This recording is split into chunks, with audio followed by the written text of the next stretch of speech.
Mbukeli masibotise kumakhaya ngamakhaya namhlanje umhla ke wama-30 kweyeNkanga nolusuku ke lokugqibela kule nyanga.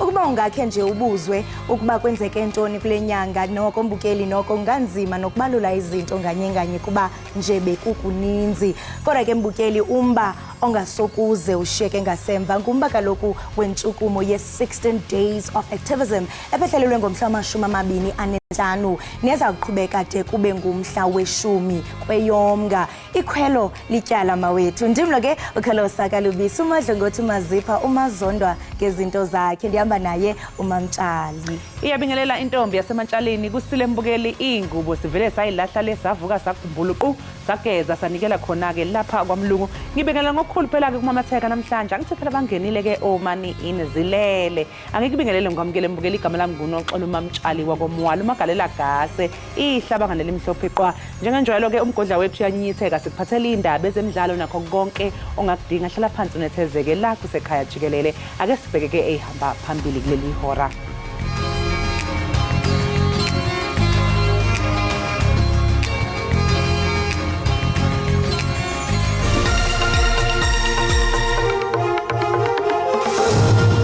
I would say the state was confident, but also we were alleging and we maintained that the offences were serious, and obviously we wanted the sentence to be in keeping with that.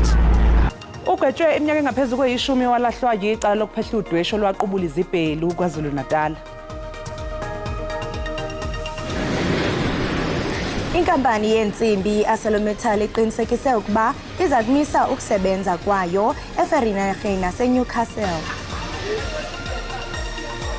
You know, when you travel in Africa, there's a lot of challenges, and I think a lot of our players are experienced enough to understand that and adapt really quickly. Ibanyana izogajulisana neBurkina Faso kokuhlungela iAfcon namhlanje.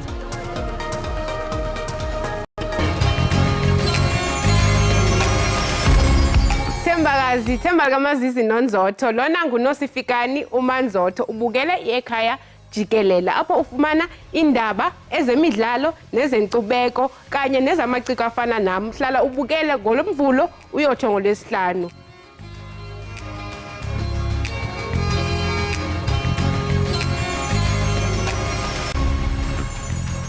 Umdumiseni Zuma ugwetshwe iminyaka eyi-12 ebhadlejele kulandela ukulahlwa icala lokuphehla udweshe emphakathini ngesikhathi sezibhelu zangoNtulikazi ka-2021 KwaZulu-Natal. uZuma unindeka esigamekweni sokungqongqiswa ngomlilo kwenxanxathela yey'tolo yaseMgungundlovu iBrookside Mall. Inxanxathela yey'tolo iBrookside Mall yaba ngezinye zey'tolo kuba kutatshwe impahla kuyo iphinde icekelwe phansi eMgungundlovu. Yashiswa ngezi-12 kuNtulikazi onyakeni webhelu 2021. Le nxanxathela yey'tolo esivuliwe yakhiwe kabusha ngenani u-130 million wamarandi. Inkantolo yesifunda eMgungundlovu ithola ukuthi lezi y'tolo zacekelwa phansi ngenxa yevidiyo eyenziwa uZuma. uZuma ubelokhu esho njalo kuqulwa icala lakhe ukuthi yena umsulwa nakuba kunguye obonakala kwividiyo ngokuthi athi wayenza eyiphuzela amanzi amponjwana nokuthi wangaqondile ukubi ngayo. Uphiko labashushisi KwaZulu-Natal lusamukele isigwebo. The state put its best case forward, and that was in terms of the evidence that we submitted before court. And the state was confident, but also we were alleging and we maintained that the offences were serious, and obviously we wanted the sentence to be in keeping with that. Ukucelwa phansi kwey'tolo nokutatshwa kwempahla kubalelwa ku-50 billion amarandi. Lezi bhelu zadlula nemphefumulo engaphezudlwana kwa-350 nokuboshwa abantu abangu-60. Umdumiseni Zuma ube ngumuntu oqala nqa ukuthi agwetshwe emacaleni okuphehla ibhelu zangonyaka u-2021. Ey'ndabeni ze-SABC nginguVusi Khumalo eMgungundlovu. Kusenjalo umphathiswa wamapolisa uMnumzana Bhekicele wothulele umnqwazi igqiza eliphanda ngetyala elijongene nomdumiseni Zuma owagetyelwa ukutshisa udederhu lwevenkile eMgungundlovu ngethuba lodushe lwango-2021. No, I want to congratulate the team that has been investigating the issue of the 1921 July, where there was a destruction of property and the loss of life. We welcome the sentencing effective sentencing of Zuma for 12 years. We just believe and hope that is a beginning. The outstanding 67 with escalated charges, we are coming for them. We believe that the outcome will be similar or even better. That will simply say to instigators and troublemakers, that's not the way of doing things, as we know how much we lost. So, but we congratulate the police and those that are outstanding, even those that we have not found. Everybody must know that the investigation has not ended. We still want to find more of those people that were responsible for that destruction and the loss of life. Again, congratulations to the teams that have been doing the investigation. Amaphoyisa aqinisekisa ukuthi umsola wesithathu kanye nowesibili ecaleni lokubulala kaSenzomeyiwa bavulelwe icala lokushaya bevulelwa ngomunye wojele. Lokhu umbukeli kulandela ukusuka kothuthuva phakathi kwakhe ujele lo ovule icala nabanye abasolwa ngesikhathi inkantolo isaguqile kwesikhashana. Inhlangano iAfriforum eyeseka umndeni wakwaMeyiwa ithi lesisehlakalo sibucayi. Yaqubuka inkantolo ngomsombuluko yenza kube nokuthukana lokhu kuza emva kokuthi ujele watshela omunye umsolo kuba ahlale ngendlela enkantolo ngesikhathi kusathathwa ikhefu. Manje abanye abasolwa babheke necala lokushaya.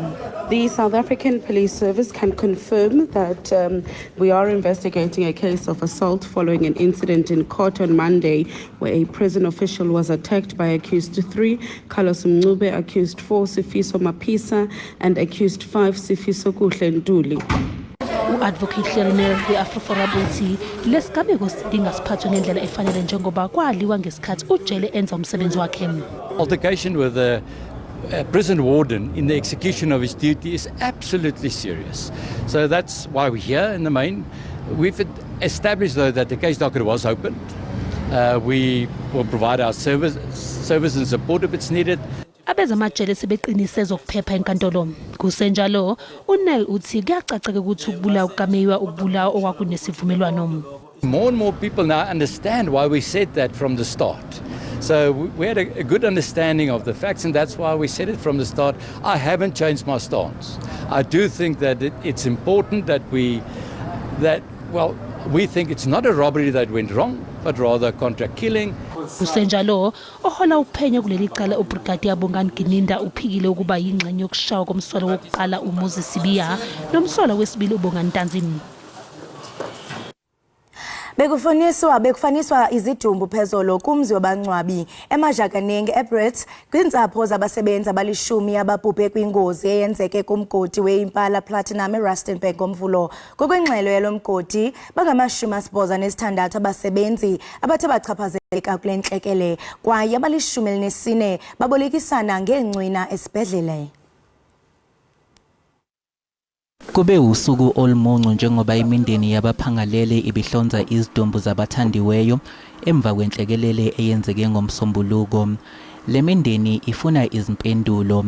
Ngenxa yokukhungatheka ke eminye imindeni ayithandanga ukukhuluma nabezindaba, kepha-ke imayini izibophezele ukuxhasa imindeni esemanzini.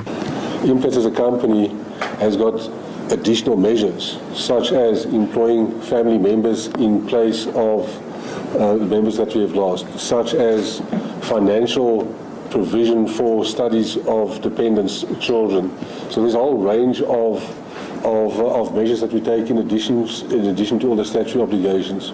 Ngakolunye uhlangothi inyunyana yezisebenzi AMCU ithi le mayini kuzofanele isifake sigamanxa ekhukhwini ukuze yondle le mindeni.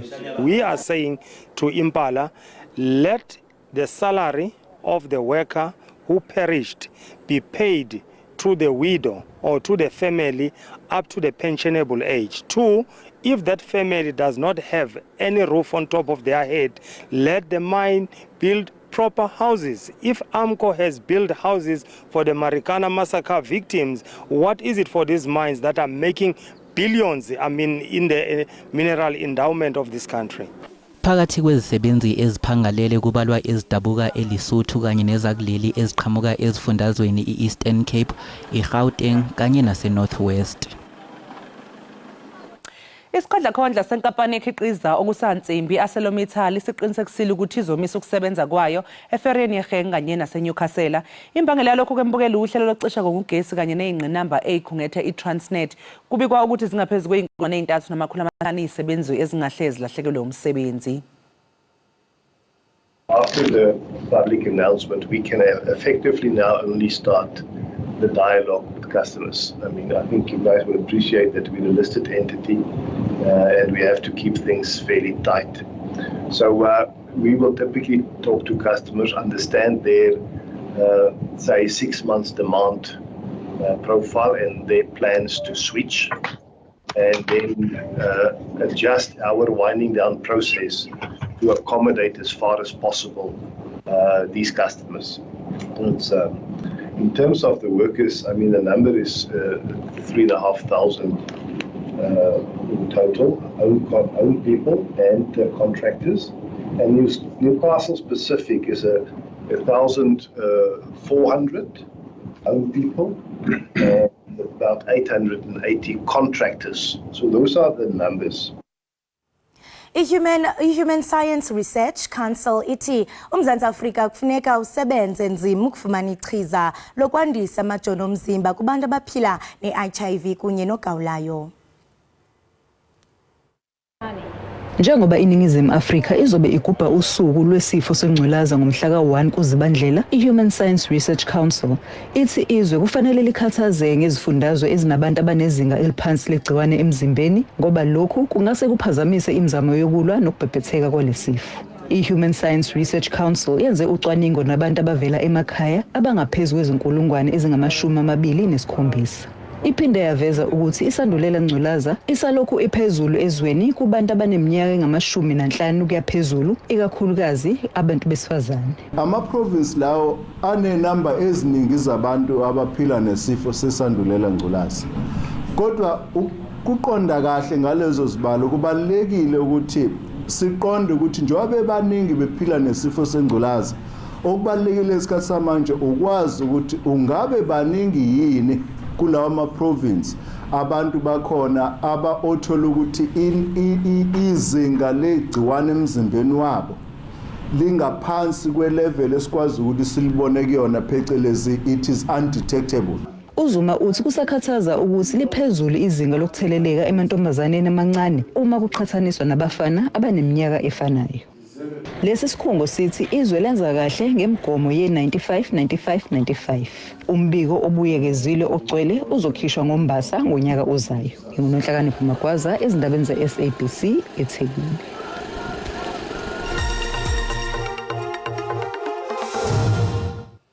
Beluphezulu uhwebo lwerandi eyimakethe ngesikhathi kuvalwa eJohannesburg Stock Exchange izolo ntambama. Irandi libiza u-18.51 edoleni lasemelika libe u-23.50 kupondo kanti lingu-20.34 ku-euro. Ipula laseBotswana libiza u-1.36. I-JSE ivale inkomba yezabelo yehlile. Igolide libiza $2,043 i-ounce, iplatinum libiza $932 i-ounce, oil ongahluzi ubiza $82.36 umphongolo. Okwamanje mbukeli sithi nje kequ eyitolo emva komzuzwana sizobe sesibuya. Ungayindawo kusekhaya jikelele.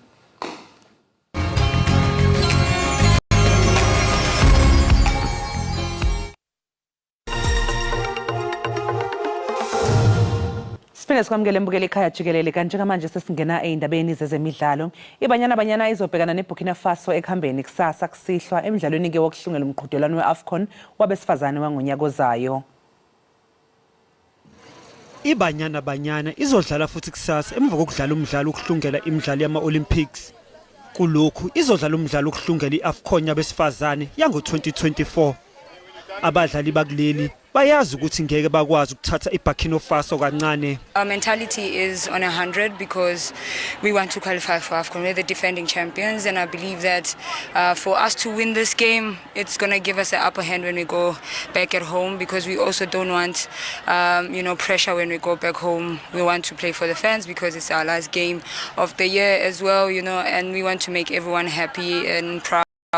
So it's very, very important that we don't underestimate our opponents, but we make sure that we do our best so that on the day we are very happy.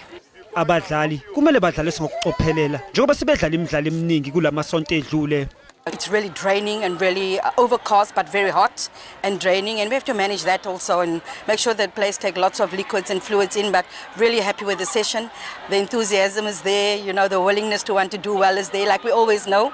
You know, when you travel in Africa, there's a lot of challenges. And I think a lot of our players are experienced enough to understand that and adapt really, really quickly. Umdlalo omlenze wesibili ozokuba umdlalo okugcina wonyaka weBanyana Banyana uzodlalela eAtteridgeville ePitoli.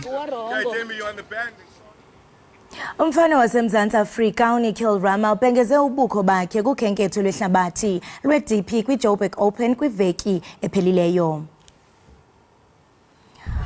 Urama ke wadubula izihlandlo ezingama-62 kumjikelo wesibini elingana ke nerekhodi lekhosi eHoughton Golf Club. Uza kuphinda ke ayibambe kwakhona kule veki kumdlalo wesizwe wesibini nongowona mkhulu kwihlabathi noza kubanjelwa eBlair Athol Golf Club eCenturion.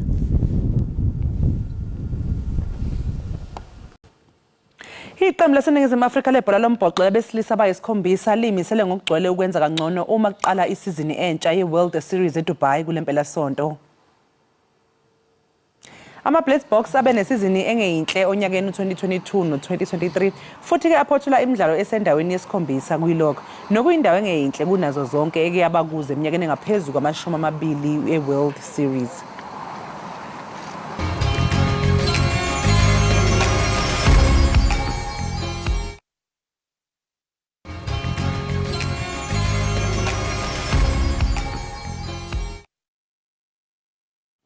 Inkampani yokusansimbi ArcelorMittal simemezele ukuthi izodiliza izisebenzi eziyi-500 ngokwestatimende amaziko ayo ke aseNewcastle kanye naseFerriereniging yiwona azothinteka kakhulu. Ingabe yini imbangela yalokhu? Ingabe singawubala yini ugesi njengomthelela walokhu? Ukuthola kabanzi ngohlelo lweZoom ke sixhumana nosomnotho ozimele uSolwazi ubonke Dumisa asikwamukele mbukeli njengoba sibuya eZitolo sibingeleleke noSolwazi. Solwazi asikubingelele sikwamukele ohlelweni Ekhaya Jikelele sibonga kakhulu ngesikhathi sakho namhlanje ekseni. Ngibingelele kuwe nabalaleli bonke bohlelo lwenu lwamabona kude ku-SABC. Siyabonga Solwazi somnotho. Ingabe yini imbangela yalesi sinqumo se-ArcelorMittal sokuthi sithi sizodiliza izisebenzi ezi-1500? I-ArcelorMittal ikhala ngezinto eziningi kodwa ezinkulu kakhulu kuzona ilezi zokuthi banenkinga ukuhambisa insimbi nje basazi sonke ukuthi iyasinda. Insimbi ihambiswa emachwebeni okuthutha izinto, lokho kwenza ukuthi izindleko zabo zokuqhuba ibhizinisi zibe nkulu kakhulu. Okagesi ke nakho kuyangena njengoba lokho ke kushaya zonke ezinye izimayini njengoba sibona nje izimayini eziningi zingenzi kahle futhi nje basebaningi abasebenzi abasazolahlekelwa umsebenzi, hayi nje kule mboni yensimbi kodwa nakwezinye izimboni zezimbiwa phansi. So yilokho abakuphakambisile and angithembi ukuthi mhlawumbe bazama ukucasha ngomunwe noma ngocikicane.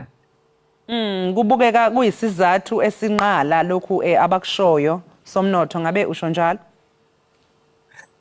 Ngisho kanjalo ngoba njengoba ngisho ngithi umanje nje amabhizinisi amanye amaningi izindleko zawo sezinyuke kakhulu ngenxa yokungabikho kagesi nenxa yokuthi ezethu zokuthutha lapha eNingizimu Afrika inkampani yakwa-Transnet nabanye okuyibona abangene kule mboni yokuthutha izinto ungazi ukuthi bayasindwa kakhulu, so abanye sebehambisa izinto ngomoya.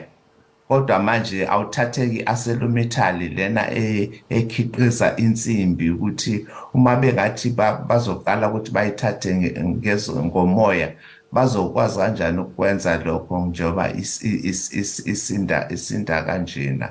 So kubuhlungu kuleyo mndeni yalabo abawu-3,500 abazolahlekelwa umsebenzi, futhi kumele ukuthi sikwamukele ukuthi kusekuqala kwezinto lokhu sisazobona abanye belahlelwa umsebenzi kwezinye izinkampani ngaphandle kwa-ArcelorMittal. In fact abanye sebeqalile ukukumemezela lokuthi sebengene kule ngxenye abayibiza ngokuthi section 189 yokuthi baqale batshela abantu ukuthi kungazi ukuthi kuyomela ukuthi sisehlise inani labantu abasebenzelayo. Kubuhlungu khona ngoba kusho ukuthi umnotho usazoqhubeka ushayeke kakhulu. Uma umuntu oyedwa elahlekelwa umsebenzi, lokho kunemthelela eminingi kakhulu kumnotho wezwe, kakhulukazi kwizwe elifana neSouth Africa lapho thola ukuthi umnotho wethu uphansi ngale ndlela yokuthi asazi ukuthi kusasa kuzobe kunjani. So lo nalo muntu onomsebenzi uyasiza kakhulu ngoba kwandisa isibalo sabantu abakwazi ukubeka isinkwa ngaphezulu kwetafula. Somnotho njengoba nawe usho ukuthi saseningi ezinye inkampani nazo eseyike zamemezela ukuthi ke ngathi zizovala. Sizokhumbula nje ukuthi kube nemibiko futhi ebithi ne-Volkswagen iyahamba nokuyinto ke AP ke njengoba nje kusibheke ngicela leyo ukuthi sisheshe siqondise i-Volkswagen ngeke ihambe eSouth Africa. Lokho ngiyakusho impela uma ngake kuthiwe i-Volkswagen kuthiwa ihambile eSouth Africa, hayi kusho ukuthi ngingadla lo mabonakude lona engikhuluma kuwona manje. Lokho kuchaza ukuthi nje ngeke yenzeke. Into ekhishwe isikhulu esiphezulu se-Volkswagen eSouth Africa ukuthi lezi nkinga eziningi ezifana nale esengiyibalele kagesi nokunye, lokho kwenza ukuthi izindleko zabo zokuqhubeka ibhizinisi zibe phezulu kakhulu, kangangoba uma ngabe kuqhubeka ngalesimo lesi kungafika isikhathi lana bengake bathi hayi sesihlalile. I-Volkswagen soloko ikhona kulelizwe iminyaka eningi kakhulu ngaphambi kokuba abanye iningi lethu lizalwe. So uma ngake kuthiwe bayavala, ngabe kusho ukuthi kwenzeke into. And ukhumbule ukuthi iy'moto ey'ningi ey'hamba abantu laba abajahile nesibala nemvrupa leyo eGoli bayibiza imvrupa, konke kwenziwa i-Volkswagen. So iy'moto zabo ziyathengwa kakhulu. Lezi nkinga eziningi zinyusa indleko yokuqhuba ibhizinisi kodwa azinciphisi ukuthengwa kwalezo zimoto. So angibaboni behamba. Kufuneka ukubanikeze abantu isexwayiso uma ngabe ubona ungahambi kahle. Lokho akusho ukuthi lento ingase yenzeke izokwenzeka. So ngiyabatshela abalaleli bakho nababukeli ukuthi hayi makhulunywa nge-Volkswagen abakhohlwa, ngeke ihambe i-Volkswagen, ikhona lana for life. Somnotho mhlawumbe kukhona yini okungenziwa uhulumeni ke ukuzama ukudambisa lesimo sokuthi izinkampani zivale noma zidilize ngenxa yezingqinamba ibhekene nazo? Uhulumeni into eyodwa ufuna umsebenzi kahulumeni akukona ukwenza amathuba emisebenzi. Umsebenzi kahulumeni ukwenza ukuqikelela ukuthi isimo ezweni kwezomnotho nakwezepolitiki siyavumela abantu bezinkampani ezahlukehlukene eziziphethe ukuthi zikwazi ukuthi zenze inzuzo nokuthi zibe nempumelelo. So lento kagesi isiqhubeke isikhathi eside.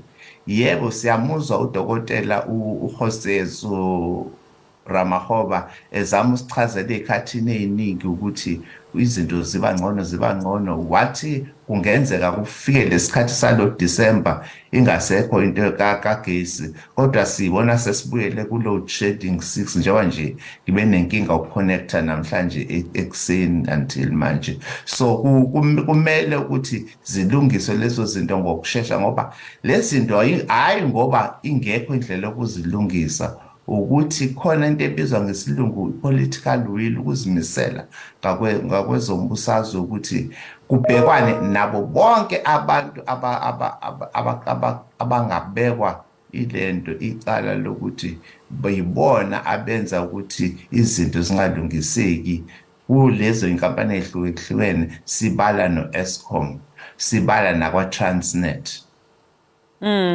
Somnotho izwe-ke libheke phi uma ngabe kunjena? Singayithola yini sesifana namazwe afana no-Zimbabwe kanye namanye adonsa kanzima ngakwezemali? Uma ngabe singayilungisi lento le ngokushesha, singayithola sesiyileyo nto ebizwa i-failed state njengeZimbabwe namanye amazwe. Kodwa-ke masethembe ukuthi lento eyenzeka manje njengoba wonke umuntu esekhuluma ngayo izoletha ukuthi labo abakhona kwezepolitiki khona manje noma abanye ngesikhathi esizayo bazoke basuse indaba yokuthi abantu mabengena kwezombusazwe kube ogombela kwesabo bazebheke bona bodwa, kodwa bazi ukuthi bangenele ukuba abasebenzi bomphakathi esikhundleni sokuthi babe yizikhulu zomphakathi. Lokho kungenza ukuthi lelizwe liseyiveke. Nginayo leyo nkolelo ukuthi sizokwazi ukujika izwe liqhubekele phambili, kuphele yonke lento lena eyenziwa abantu ngokwabo ukuthi balimaze ezomnotho, ngoba uma ulimaza ezomnotho ulimaza isizwe. Singaphinde-ke siyibone yini zivulwa ngesikhathi esizayo somnotho lezi inkampani uma kungenzeka ukuthi zigcine zivalile?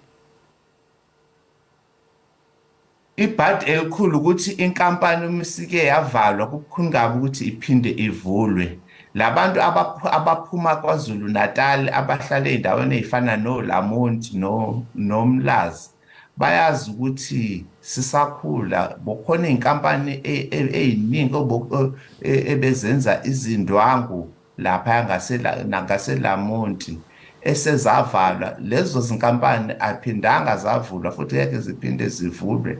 Kungakho nje uthola ukuthi yonke indwangu esisitholayo manje eningi yayo isiphuma emazweni angaphandle, and uma nithenga izinto eziphuma emazweni abanye abantu, lokho kusho ukuthi imali ebenizoyisebenzisa umnotho waseSouth Africa niyokondla imindeni kwamanye amazwe lana khiqiza lezo zinto lezo. So asiqikelele ukuthi izinkampani zingavalwa, kodwa nazo zingavalwa ukuthola ukuthi labo abaphathi bazo bawogimbela kwesabo, kodwa bona njoba ivalwa nje kodwa kade beyineza amaholo amakhulu kakhulu angahambisani nomkhiqizo waleyo nkampani abayiphethe. Sonke kusukela kumphathi ophethe jikelele kwinkampani kuze kufika okushanyelayo, masazi ukuthi kumele sinyuse lento esiyibiza productivity la sisebenza khona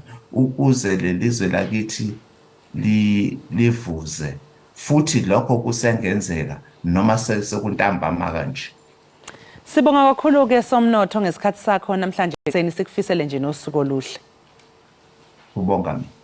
Lawo-ke mbukele besixoxa naye usomnotho wonke Dumisa oyimele, besixoxa naye-ke ngodaba olubucayi lokuphela kwemisebenzi engaphezu kwe3,000 e-ArcelorMittal. Le nkampani-ke yakhe insimbi kanye nokusansimbi izovala amaziko ayo asemadadeni KwaZulu Natal, kanjalo-ke naseferini eGauteng. Zingu-3,500 izisebenzi-ke izolahlekelwa imisebenzi ngenxa yalokhu. Njengamanje-ke mbukela siqu ey'tolo sizobuya emva komzuzwana.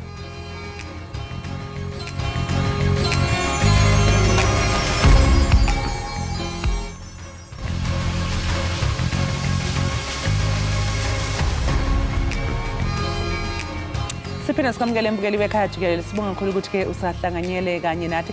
Siphinde sikhumbuze-ke mbukeli ukuthi si-ekhaya jikelele satholakala laphana ku-SABC lihaye ku-DTT, ebese siphinde futhi-ke mbukeli usithole laphana ku-SABC Plus. Okufuneka nje ukwenza wena ukuthi udownloade i-app ethi SABC Plus bese uyakhuphuka ubona SABC 1, SABC 2, SABC 3 lapha phansi uzosumbona ku-SABC lihaye, nokuyilapha-ke thina uzosithola khona si-ekhaya jikelele. Usungakwazi ngembukeli ukuthi usibone noma ngabe ukuphi, akusafunekanga nje ukuthi usubuye kumabona kude kuphela kodwa kanjalo nomakhalekhukhwini okusho khona ukuthi noma usendleleni emsebenzini noma ngabe ukuphi usathatha ikhefu uyakwazi ukuvela ukhipha umakhalekhukhwini nje ebese uyicija ngolwazi ozoluthola la ekhaya jikelele. Ngakho-ke yenza njalo ungalingi uphuthelwe ungasaleli emuva. Abanye sebedownloadile i-SABC app. Baninzi futhi abayidownloadayo ababuza into yobana ayibo le nkqubo mhlawumbe noba bayibona kumakhasi onxibelelwano uba i-ekhaya jikelele ifumaneka phi kuba siyatrenda.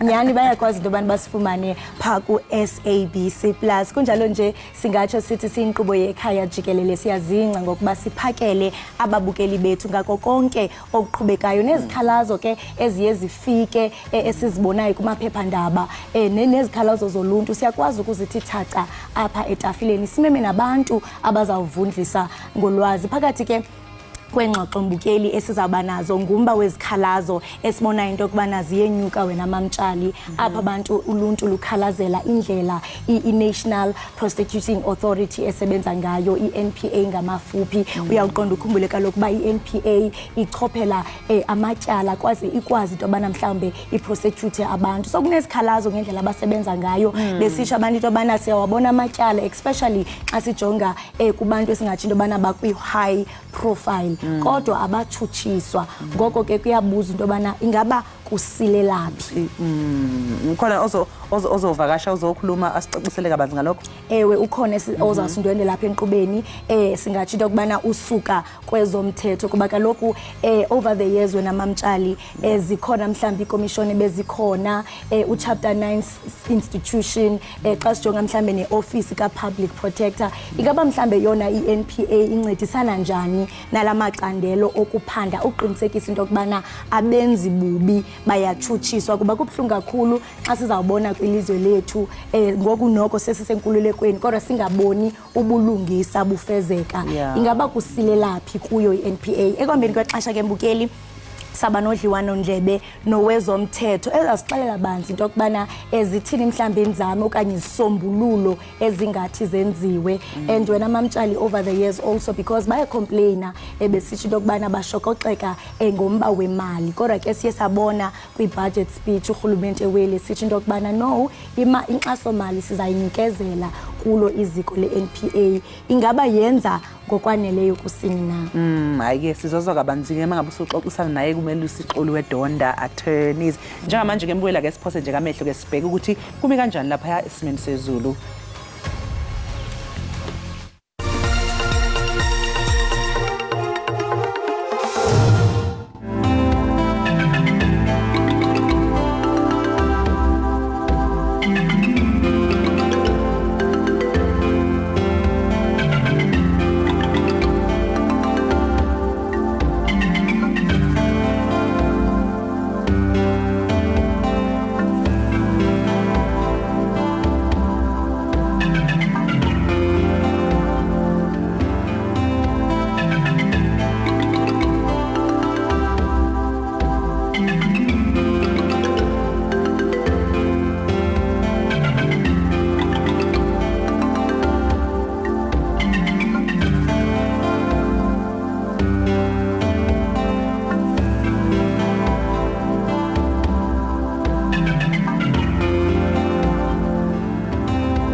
Enkosi mbukeli ngokuhlala nathi usasibukele apha ekhaya Jikelele. Kuyakhula ke ungoneliseki kwindlela iNPA agente etshutshisa amatyalo oluntu ewenza ngayo umsebenzi wayo. Uninzi ke lukhalaza ngelithi iyasilela eqinisekiseni ukuba abo bafunyenwe besaphula umthetho bayohlwaywa ngezenzo zabo. Kutshanje ke inkundla izichithile zonke izityholo ebezibekwe wayisakuba inqonyela yakwa Eskom umajelo koko. Ukongeza koko kuthe cwaka ukutshutshisa abo bangayithobeliyo ingxelo yekomishoni yolawulo lwamandla karhulumente. Umbuzo omkhulu ngokuba ingaba uadvocate Shamila Batoyi oyinhloko yeNPA owangena kwesisikhundla kwiminyaka emine edlulileyo uyasilela kusini na ukwenza umsebenzi wakhe ngendlela. Ukuze ke siqonde malunga ngakumbi nokusebenza kweNPA samkela ingcaphephe yezomthetho uMelusi Qulu wayo kaloku idonda attorneys. Mnumzane Melusi masikubulise sikwamkele inkqubeni sibambe ngazibini ngokuba wenze idinga nathi namhlanje. Ngibingelele esisikoloso ngibingelele nakubalali emakhaya ngibonga ithuba enkosi. Enkosi kakhulu. Kuyacaca ukuba kuninzi ongoneliseki kwindlela esebenza ngayo iNPA. Uyakhumbula mnumzane uQulu naxa mhlambe uadvocate Shamila engena kwesisikhundla wathembisa ukuba kuza kubakho utshintsho kweliziko. It's 4 years later. Ingaba mhlambe siyayibona isenzeka lonto? Ngicabanga ukuthi uma siyibuka le ndaba sisikolo samele sibuke zonke izinto ezenzakalayo. Singabuki ngokungaphumeleli kwamakhesi engizothi amakhesi state capture. Ngizobala amakhesi state capture mhlawumbe amabili. Ukhumbule mbukela ukuthi ngenkathi kune commission state capture ebanjwa asalo ukuthi ayike sebezoboshwa abantu abasobasho ukwenza. So i-case yenulane investment i-company yamagupta ifailile Free State. I-case ka Koko umajelo Koko ifailile. Asikhumbule lokho icala lobulelesi ukuze liphumelele sisikoloso belele nofakazi obathi ngesilungu i-beyond reasonable doubt okuchaza ukuthi kumele kangabazeki ubufakazi. Manje mazizoya e-high court noma regional court noma district court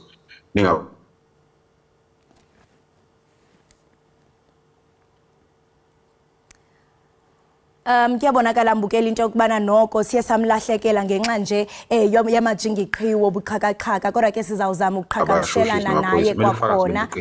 Kuyabonakala ukhona kwakhona mnumzane uQulu. Yes, no sengiback. So ngicabanga ukuthi lokho okubalekile ukuthi sibuke yonke into ayi state capture sengizovala nje ngaleli point. Kade ngibuka ama stats ka 2019, 2020, 2021, 2022 up until mid 2023 mangaphosisi. I-conviction rate noma i-rate aphumelela ngamacala ekugwebeni kuma-case criminal kuma-courts high court regional court no district court inkantolo zase-South Africa kuyinkantolo zobulelesi u-80%. Yabo okuchaza ukuthi ukhona umsebenzi kodwa kule amacala ke a high profile ikakhulukazi state capture ilapho umsebenzi ungagxilisi khona. Usathetha kanjalo into okubana xa kubonakala mhlambe kwi-cases ezi high profile ngemini athe waqeshwa ngayo kwesisikhundla ngo-2019 uadvocate Shamila wathembisa ukuba ngokuqinisekileyo uza nento entsha wathembisa kwaye into okubana uza kubatshutshisa abo bajongene nezityholo zobuqhophololo kwingxelo yekomishoni kaZondo. Ingaba lixesha lokuba lo kaShamila ajongwe ukuba uyawenza kakuhle na umsebenzi wakhe but kungajongwa yena kuphela kodwa nje the leadership crisis ezingathi mhlambe inokuba khona kweziko leNPA? Ingabhekisiswa indlela asebenza ngayo noma i-performance yakhe kodwa kumele sibheke izinto eziwu2 uma engantathu. Okokuqala amanye amacala ngizozama ukuyibeka ngokuhloniphisa lokho. Amanye amacala sikhumbule ukuthi abuya ahambisana nepolitiki. Uma lawo macala ahambisana nepolitiki kuba sengathi kuba ne-pressure asuke senayo u-Director of Public Prosecution. So vele magne-pressure yepolitiki ayisahambi ngobufakazi. Mayifike inkantolo okufuna ubufakazi ngeke iziphumelele. Okwesibili kuyenzeka uthola ukuthi ama-finances noma iy'mali ey'dingakalayo ukusupporta i-prosecution azanele. Ngicabanga ukuthi kuke kakhulu ukuthi in the recent days ma-reports engeke ngafuna ukuthi ngathi kuney'mali emele iphume zisupport i-NPA akwazanga ukuthi zibe khona. So nalokho kuyinkinga.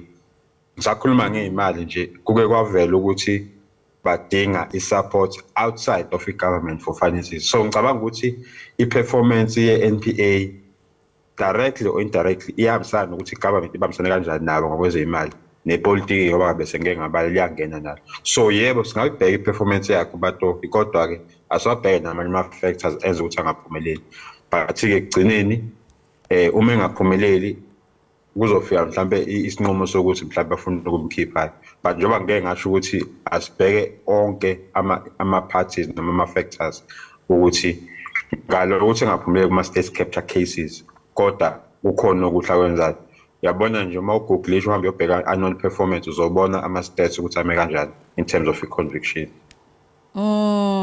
Usathetha ngomba we-finances kuba kaloku wayitsho lento 3 years ago esitsho into yokubana u-advocate Shamila banengxaki kakade yokudinga mhlambe inkxaso yemali. Kodwa siye sabona nathi over the years kwi-budget speech kusitsho into yokubana ikhona mhlambe imali ebekelwe bucala ukuzama into yokubana kunikezwe inkxaso mali kulo iziko le-NPA. Kodwa uphinde uzibuze kananjalo into yokubana uba ngaba mhlambe iba khona i-budget that is allocated kutheni mhlambe kungazubonakala i-progress. Kodwa ke sithi Chuncembe sihlabele mgama inkokheli yayo i-UDM unjengele bantu olomisa uye waphakamisa ukuba kwenziwe uphando malunga nokuba lo kaShamila usekulungele na ukuba yinhloko ye-NPA. Ingaba mhlambe sisigqibo esisiso esi?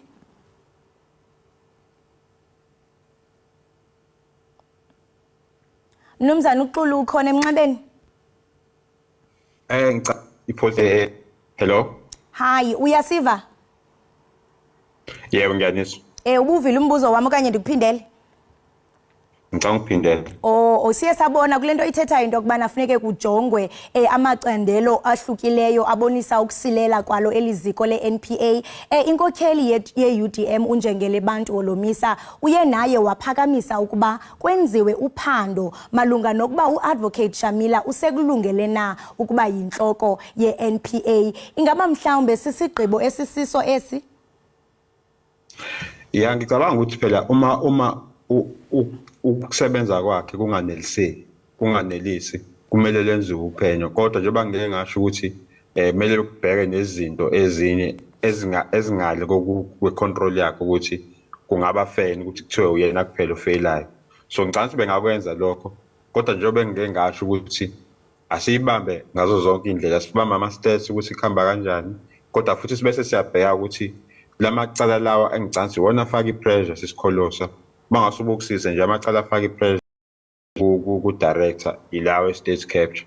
Asiphinde sibuke ukuthi ke le nto isifuna ukuthi sibuke ukuthi ngempela i-state capture ke ibinabo nobufakazi kwasekuqaleni bese singabe sesithi u-director because i-state capture yafeyila ama-state capture cases afeyile sithi akaphumeleli.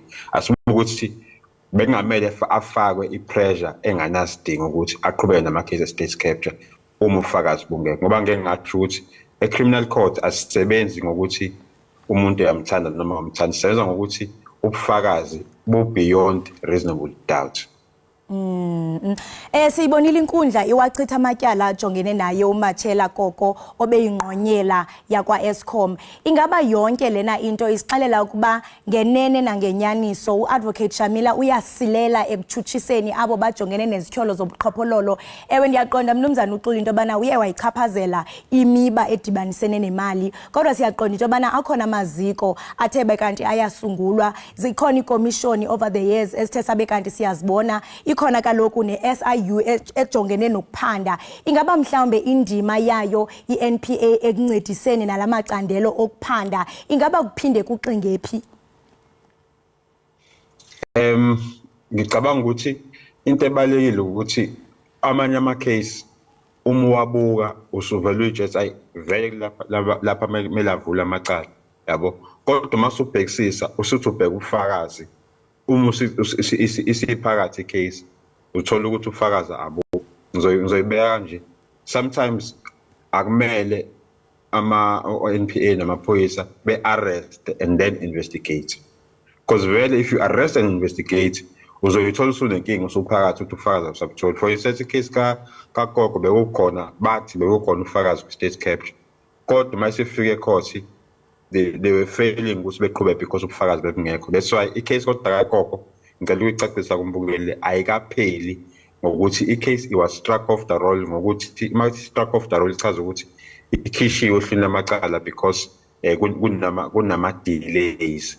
Ilokhu ihlehlisa ubufakazi abutholakala. Ibashilo o spokesperson be-NPA ukuthi basazolibuyisa sazi noma bazolibuyisa kodwa bathe basazolibuyisa bazothola yonke into. So i-failure yokuya state capture ayikho ukuthi 100% akaqhubeki khona amanye amacala aqhubeka ncansi ase Free State khona abaqhubeka state capture kodwa ngicabanga kumele i-NPA uma ishushisa ama case nje angisibe specific our state capture. They must not arrest and then investigate. They must investigate. Sebenayo ubufakazi even if uthatha isikhathi. Ziqinisekile lento uyithethayo mnumzana uXulu uyambisana nalento ubuyithethele eqaleni yokuba ngenene amanye amacala ahambisana nosopolitiki ngenxa yexesha nje masiqhawule apho kodwa ke masibambe ngazibini ngexesha lakho kwaye siyethemba into kubana uzoba nosuku oluhle. Enkosi kakhulu. Enkosi ngiyabonga. Right, imbukeli Ekhaya Jikelele lo ke besithetha naye ibingcali kwezomthetho mnumzana Melusi Xulu weDonda Attorneys otheke wasicacisela ukuba yintoni unobangela wokusilela kweziko leNPA ukubachutshisa ngempumelelo abo bathe qolo ukwaphula umthetho. Masithi qhwi evenkileni sizawungena kwiyure yethu yesibini. Hlala nathi ungagunqi.